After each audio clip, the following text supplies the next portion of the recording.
స్వయం సహాయక మహిళా సంఘాలకు వడ్డీ లేని రుణాలు పంపిణీ కార్యక్రమంలో డిప్యూటీ సీఎం భట్టి విక్రమార్క మాట్లాడుతున్నారు. లైవ్ లో చూద్దాం.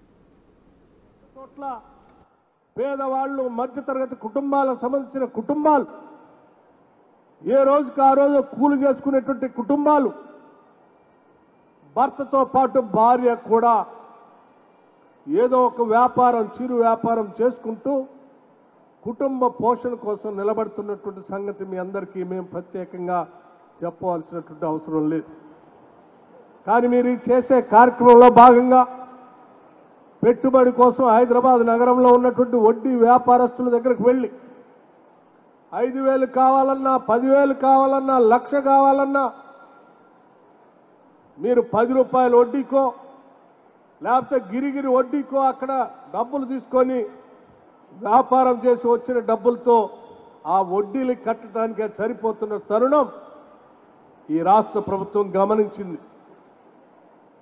అందుకే ఈరోజు హైదరాబాద్ నగరంలో ఉన్నటువంటి అన్ని బస్తీల్లో చివరికి మధ్యతరగతి కుటుంబాలకు సంబంధించిన మహిళలకు కూడా చిరు వ్యాపారాల దగ్గర నుంచి మొదలుపెట్టి పెద్ద ఎత్తున వ్యాపారాలు చేసే వరకు చివరికి బస్సు కొనుగోలు చేసే స్థాయి వరకు ఉన్నటువంటి మహిళలకు కూడా డ్వాక్రా సంఘాల్లో సభ్యులుగా చేర్పించి వడ్డీ లేని రుణాలు ఇచ్చి ఆ రుణాల ద్వారా మీరు వ్యాపారాలు చేసుకొని పెద్ద ఎత్తున ఆర్థికంగా నిలదొక్కొని కుటుంబంలో ఉన్న పిల్లల్ని చదివించుకోవటానికి కుటుంబ అవసరాలు తీర్చుకోవటానికి ఈరోజు రాష్ట్ర ప్రభుత్వం మీ అందరికీ చేయూతను అందిస్తూ ఉంది.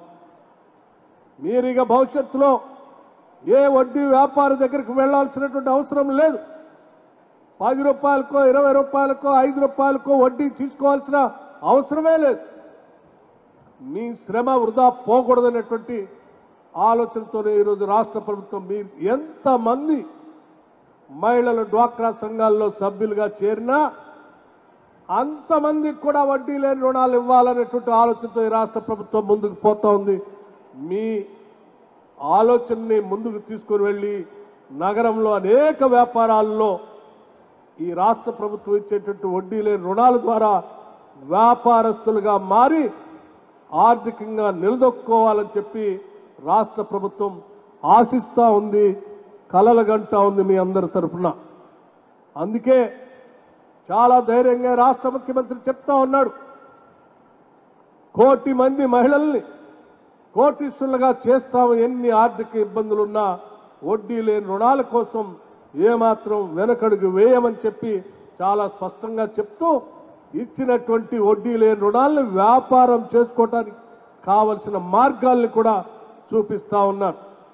అందుకే హైదరాబాద్ నగరంలో అత్యంత ఖరీదైన శిల్పారామం లాంటి ప్రాంతంలో మహిళా సంఘ సభ్యురాళ్ళకి 100 షాప్స్ అలాట్ చేసి మీరు చేసేటువంటి పనులతో అక్కడ వ్యాపారం చేసుకునే కార్యక్రమానికి నాంది పలికారు. వేదిక మీద ఉన్నటువంటి పొన్నం ప్రభాకర్ గారు రాష్ట్ర వ్యాప్తంగా రవాణా సౌకర్యం ఆర్టీసీ ద్వారా కల్పిస్తూ ఉన్నాం. ఎంతో మందికి ఆర్టీసీ బస్సులు కొనుగోలు చేసి ఆర్టీసీకి పెట్టించేటువంటి వ్యాపారస్తులకు ఇస్తూ ఉన్నాం. కానీ ఇప్పుడు మాత్రం ఈ రాష్ట్రంలో ఉన్నటువంటి మహిళలు, మహిళా సంఘ సభ్యురాళ్ళు, డ్వాక్రా సంఘాలతో ఎవరైనా ముందుకు వస్తే వాళ్ళ కొనుగోలు చేసేటువంటి బస్సులన్నింటినీ ఆర్టీసీలో కిరాయికి పెట్టుకొని వాళ్ళకి కిరాయి ప్రతి నెల చెల్లిస్తామని చెప్పి ఇప్పటికే 150 బస్సుల్ని ఈ రాష్ట్రంలో మహిళా సంఘ సభ్యురాలతో ఆర్టీసీలో పెట్టించడమే కాకుండా ఇంకా ఒక 450 బస్సుల్ని సీతక్క గారి ఆధ్వర్యంలో సెల్ఫ్ హెల్ప్ గ్రూప్స్ ద్వారా వడ్డీ లేని రుణాలు ఇప్పించి ఆ 450 బస్సులకు కూడా ఆర్టీసీలో పెట్టుకోవటానికి వారు ఒక స్కీమ్ తయారు చేసుకుని ముందుకు పోతా ఉన్నారు.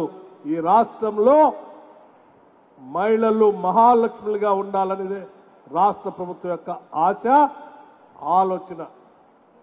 అందుకోసమే మహిళలందరికీ కూడా రాష్ట్ర వ్యాప్తంగా ఉచితంగా ఆర్టీసీ బస్సులో ప్రయాణం చేయడానికి అవకాశం కల్పించడమే కాకుండా వాళ్ళు తిరిగే ఆర్టీసీ బస్సులు కూడా కొనుగోలు చేసి ఆ బస్సులకి యజమానులుగా కూడా కావాలని ఈ రాష్ట్ర ప్రభుత్వం కోరుకుంటుంది. దానికి కావలసిన వడ్డీ లేని రుణాల్ని ఈరోజు డ్వాక్రా సంఘాల ద్వారా ఇచ్చే ఏర్పాటు కూడా చేస్తాం. దాంతోపాటు ప్రతిరోజు మీరు పిల్లలు బడికి పంపించడానికో, బిడ్డలు ఆసుపత్రిలో ఉంటే ఆసుపత్రి చూడటానికో, లేకపోతే కూరగాయలు కొనటానికో, వ్యాపారం చేసుకోవటానికో మీరు తిరిగేటువంటి ఖర్చు, ఎక్కేటువంటి బస్సు టికెట్లకు సంబంధించి మీ మీద ఆర్థిక భారం వేయకూడదనేటువంటి ఆలోచనతో రాష్ట్ర ప్రభుత్వం రాష్ట్ర వ్యాప్తంగా ఉన్నటువంటి మహిళలందరికీ ఉచితంగా ఏ మూల నుంచి ఎక్కడికైనా బస్సులో ఉచితంగా ప్రయాణం చేసేటువంటి మహాలక్ష్మి బస్సులు కార్యక్రమాన్ని ఏర్పాటు చేసి మీ అందరికీ ఉచితంగా ఈరోజు ఆర్టీసీ బస్సులో ప్రయాణం చేసే అవకాశాన్ని ఈరోజు రాష్ట్ర ప్రభుత్వం కల్పించింది. చాలామంది అనుకుంటుండొచ్చు ఉచితంగా ఆర్టీసీ బస్సే కదా అని. నేను చాలా లెక్కలతో సహా మీకు చెప్పదలుచుకున్నాను. ఈరోజు రాష్ట్రంలో 222 కోట్ల 5 లక్షల సార్లు 222 కోట్ల 5 లక్షల సార్లు ఈరోజు రాష్ట్రంలో మహిళలందరూ బస్సుల్లో తిరిగారు. ఉచితంగా టికెట్ లేకుండా ప్రయాణం చేశారు. దానికి సంబంధించి రాష్ట్ర ప్రభుత్వం మీ తరఫున మీరు కొనుగోలు చేసే టికెట్లు మీరు కట్టకుండా రాష్ట్ర ప్రభుత్వం ఆర్థిక శాఖ ఆర్టీసీకి 7,422 కోట్లు ఈ రాష్ట్ర ప్రభుత్వం మీ అందరి తరఫున ఆర్టీసీ శాఖకి డబ్బులు కట్టాం. అంటే ఈ రాష్ట్రంలో ఉన్న మహిళలందరికీ ఈ సంవత్సర కాలంలో దాదాపు 7,422 కోట్ల రూపాయలు మీకు ఆదా అయ్యేటట్టుగా రాష్ట్ర ప్రభుత్వం చేసింది. ఈ కార్యక్రమాన్ని విరివిగా ఉపయోగించుకోవాల్సిందిగా, తద్వారా మీరు చేసేటువంటి ఈ వడ్డీ లేని రుణాలతో చేసేటువంటి వ్యాపారానికి కావాల్సిన ప్రయాణం ఉచితంగా జరిగి వ్యాపారం పెద్ద ఎత్తున వృద్ధి చెందాలని చెప్పి మనస్ఫూర్తిగా కోరుకుంటున్నాం. అంతేకాదు ఈరోజు రాష్ట్ర వ్యాప్తంగా పేద బడుగు బలహీన వర్గాలకు మధ్యతరగతి కుటుంబాలకు సంబంధించినటువంటి వారందరికీ 10 లక్షల రూపాయలతో రాజీవ్ ఆరోగ్యశ్రీ కార్యక్రమాన్ని ఇచ్చాం. మీరందరూ మీ కుటుంబాలు ఈరోజు కుటుంబం సంవత్సరంలో 10 లక్షల రూపాయల వరకు ఏ కార్పొరేట్ ఆసుపత్రికైనా వెళ్ళి వైద్యం చేయించుకునేటువంటి పరిస్థితిని ఈరోజు రాష్ట్ర ప్రభుత్వం మీ అందరికీ కల్పించింది. దాంతోపాటు రాష్ట్ర వ్యాప్తంగా ఉన్నటువంటి కుటుంబాలకు ఇవాళ సన్న బియ్యం అనేటువంటి కార్యక్రమాన్ని చేపట్టి దాదాపు 96 లక్షల కుటుంబాలకు ఇవాళ సన్న బియ్యం రేషన్ కార్డ్స్ ద్వారా అందిస్తూ ఇప్పుడే మిత్రుడు పొన్నం ప్రభాకర్ గారు చెప్పారు. దాదాపు 41,000 కొత్త రేషన్ కార్డులు ఇక్కడ ఇచ్చారని. ఆలోచించే 10 సంవత్సరాలు పెళ్లిళ్ళు అయినటువంటి వాళ్ళు రేషన్ కార్డు కోసం తిరిగి అలసిపోయారు తప్ప ఆనాటి ప్రభుత్వం కొత్త రేషన్ కార్డులు ఇవ్వాలని ఆలోచన చేయలేదు. ఈరోజు ఈ ప్రభుత్వం కొత్త రేషన్ కార్డులు ఇవ్వటమే కాదు, కొత్తగా పెళ్ళైనటువంటి వాళ్ళని కొత్త కుటుంబంగా గుర్తిస్తూ వాళ్ళ కార్డు ఇస్తూ ఆ ఇంట్లో ఒక్కొక్కళ్ళకి 6 కేజీల లెక్క సన్న బియ్యం, అంటే సన్న బియ్యం ఖరీదు బయట కేజీ 55 నుంచి 58 రూపాయలు ఉంటే ఇవాళ ఆ సన్న బియ్యాన్ని ఒక్కొక్క మనిషికి నెలకి 6 కేజీల లెక్క ఎంతమంది ఉంటే ఆ ఇంట్లో అందరికీ లెక్కగట్టి ఉచితంగా బియ్యం ఇచ్చే కార్యక్రమాన్ని రాష్ట్ర ప్రభుత్వం పెద్ద ఎత్తున చేస్తూ ఉంది.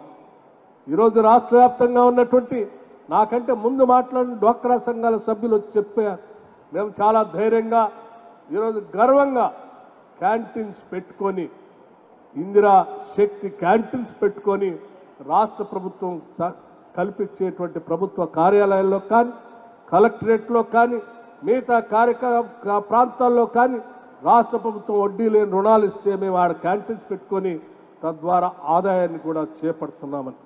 ఇవన్నీ ఎందుకు చెప్తున్నామనంటే ఈ రాష్ట్ర ప్రభుత్వం, ఈ ముఖ్యమంత్రి, ఈ క్యాబినెట్, ఈ ఇందిరమ్మ ప్రభుత్వం, ఈ ప్రజా ప్రభుత్వం సంపూర్ణంగా నమ్ముతా ఉంది మహిళలు కుటుంబాలకి మూల స్తంభాలు లాంటి వాళ్ళు. ఈ శక్తివంతమైనటువంటి మూల స్తంభాలుగా ఉన్నటువంటి మహిళలు ఆర్థికంగా బలంగా నిలబడగలిగినప్పుడు ప్రతి కుటుంబం కూడా బలంగా నిలబడుతుందని చెప్పి ఈ రాష్ట్ర ప్రభుత్వం నమ్ముతా ఉంది. అందుకే మిమ్మల్ని అత్యంత శక్తివంతులుగా, ఆర్థికంగా నిలదొక్కునేటువంటి శక్తివంతులుగా, మహాలక్ష్ములుగా చూడాలనేటువంటి ఆలోచనతో రాష్ట్ర ప్రభుత్వం ఎన్ని వేల కోట్ల రూపాయలైనా మహిళలకి వడ్డీ లేని రుణాలు ఇప్పించి వాళ్ళ ద్వారా పెద్ద ఎత్తున వ్యాపారస్తులుగా మార్చి 1 కోటి మంది మహిళల్ని కోటీశ్వరులుగా చేర్చాలనేటువంటి సంకల్పంతో ఈ రాష్ట్ర ప్రభుత్వం ముందుకు పోతుందని చెప్పి మీ అందరికీ సవినయంగా మనవి చేస్తూ ఇక్కడికి వచ్చినటువంటి డ్వాక్రా సంఘ సభ్యురాళ్ళందరికీ ఒకటే విజ్ఞప్తి చేస్తూ ఉన్నాను. ఈ రాష్ట్ర ప్రభుత్వం అందించేటువంటి ఈ వడ్డీ లేని రుణాల్ని మీరు అందిపుచ్చుకొని పెద్ద ఎత్తున వ్యాపారం చేసి ఆర్థికంగా నిలదొక్కుని తద్వారా మీ కుటుంబాన్ని నిలబెట్టుకొని పిల్లల్ని బాగా చదివించి మిగతా ప్రాంతాలకు కూడా మీరు ఒక ఆదర్శంగా నిలవాలని చెప్పి ఈ రాష్ట్ర ప్రభుత్వం కోరుకుంటుంది. అటువంటి విజయాలు సాధిస్తారని మనస్ఫూర్తిగా మేమంతా కోరుకుంటూ మీ అందరికీ ఈ వడ్డీ లేని రుణాలు ఇచ్చేటువంటి కార్యక్రమానికి ఈ రాష్ట్ర వ్యాప్తంగా ఉన్నటువంటి ప్రజానికి మాకు అవకాశం ఇచ్చినందుకు రాష్ట్ర ప్రజలందరికీ కూడా మరొక్కసారి నా హృదయపూర్వకమైనటువంటి ధన్యవాదాలు తెలియజేస్తూ మీ అందరికీ ఇంకొక విషయం కూడా చెప్పదలుచుకున్నాను. మరీ ముఖ్యంగా ఈ జూబ్లీహిల్స్ నగరంలో ఉన్నటువంటి పేద మహిళా మధ్యతరగతి కుటుంబాలకు సంబంధించినటువంటి వాళ్ళందరికీ కరెంటు ఛార్జీలు మేము ఇంతవరకు పెంచకపోవటమే కాకుండా పేద మధ్యతరగతి కుటుంబాలు ఎవరైనా ఉంటే 200 యూనిట్ లోపల ఎవరైనా విద్యుత్తును వాడకందారులు ఉంటే వాళ్ళందరికి కూడా ఈరోజు ఉచితంగా కరెంట్ ఇస్తూ ఉన్నాం. స్వయం సహాయక మహిళా సంఘాలకు వడ్డీ లేని రుణాల పంపిణీ కార్యక్రమంలో డిప్యూటీ సీఎం భట్టి విక్రమార్క మాట్లాడుతూ అభివృద్ధి కార్యక్రమాలు మహిళల కోసం చేపట్టిన అభివృద్ధి కార్యక్రమాలు సంక్షేమ కార్యక్రమాలు ఏ విధంగా మహిళలకు చేరుతున్నాయో ఆయన వివరించారు.